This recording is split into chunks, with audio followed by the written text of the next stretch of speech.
Living at the Aloha Community at living in Salt Spring Island, south of Vancouver. I'm Tarek Bibi, aka Indigo Prophet, from TarekBB.com and IndigoProphet.com. And today we're going to be talking about living in community. So it has been close to over a month, I believe, living in Aloha, Salt Spring Island. Shout outs to Marley Bliss. Thank you for inviting me to the west coast of Canada. I've been wanting to come here for a while. And thanks to you, I ended up in Salt Spring, south of Vancouver. And it's a powerful vortex here. It kind of reminds me of Byron Bay, kind of reminds me of Mullumbimby in Australia, or any other spiritual hubs that are all over the world, whether it's in Costa Rica, Thailand, Bali, Nevada City, parts of California. Yeah, kind of like a Shasta, like these spiritual bubbles. I don't know.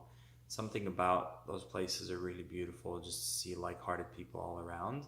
And what I noticed, similarities between here and Byron. Byron is underneath Byron is a whole bunch of obsidian, crystal, and then underneath Salt Spring is a whole bunch of clear quartz. So can you imagine what that consciousness is emitting while we're living on this land? So being here for a month, I've grown, I've evolved, I've started running men's circles. I've started I healed my relationship with the masculine. So really, like, instead of being jealous of one another, we support each other, we big up one another, we call each other kings, which is beautiful. Beautiful to see. And we allowed ourselves to cry during our men's circles and heal our traumas, and did some family constellation work where we we played out our traumas and healed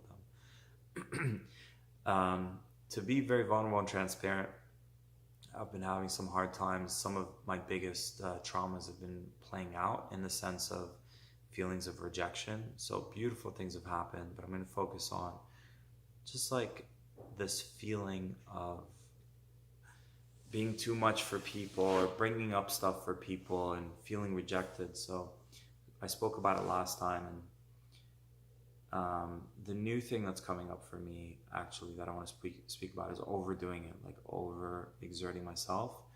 Kind of, some part of me believes I'm a superhero and I have an infinite amount of energy.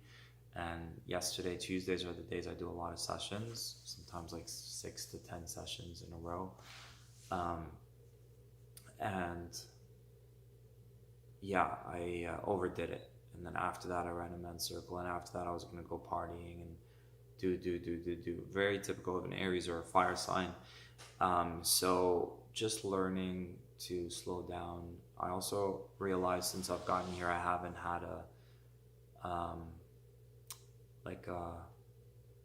I haven't had a lot of lazy days or days where I just do nothing. It's always has to be I always have to be doing something in my mind. And so just having a lazy day, lying down in bed,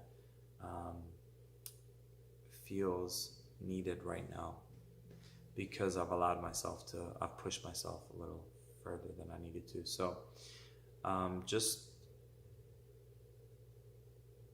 reminding ourselves to slow down. I'm reminding myself to slow down, take it easy, recharge, reach out for help, do things that are nourishing to my soul, things that will fill my cup. Spending time in the lakes here is really healing, and refills my being and energy. So pulling back, less is more, taking it easy, just like I'm being there, I'm supporting all these people to make sure I have people supporting me, investing in some healing sessions, coaching sessions, etc. Yeah, and I was even chatting with a sister today and talking about potentially collaborating on a book, and she had to stop halfway through because of my energy level, and she was just feeling like I wasn't feeling it, and I wasn't, because I was tired. And usually I'm really inspired and really motivated. So it affects your connection and relationships with others. So I feel like we don't have to be full of energy all the time, but we can maintain our energy and make sure that we are knowing when to continue and when to say yes and when to say no and when to pull back from community, when to be in community. So the biggest challenge in community is knowing that. No, because I feel like, I don't know, that energy we emit as healers usually brings people to open up to us. So to being like, I can't have this conversation right now. I can't get into your stuff right now. Not ready for this right now. And asking for what you need would be really powerful and helpful. So I'm going to leave us with that.